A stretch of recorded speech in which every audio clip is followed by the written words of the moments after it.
Hi, ganito ang trabaho namin sa construction.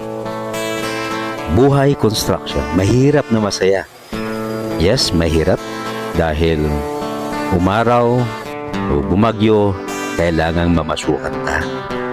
Labor ka man o karpintero, mason, steelman o tagahalo ng simento, pari-parihong maalikabok at madumi ang paligid mo. Walang disenteng higaan sa barracks. Kahit karton, okay na yan. Mahirap man pero masaya rin ang buhay construction. Bakit?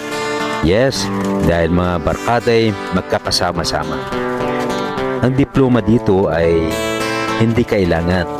Yung diploma sa pag-aaral, hindi na kailangan niya. Ang mahalaga, sipag, tiyaga, ito ang kailangan.